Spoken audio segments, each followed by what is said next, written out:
Well, here we are. Blizzard 2015. We don't even know what the hell they named this storm, and I don't care. We're just going to call it a blizzard, actually, more like a snowstorm. It's a little after 5 a.m. Just came back from doing some snow removal at Berkshire Plate and Burger King. Traveling around town is very treacherous.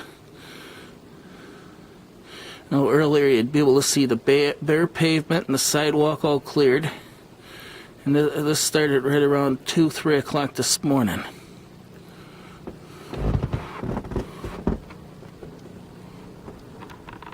There's a plow guy driving around.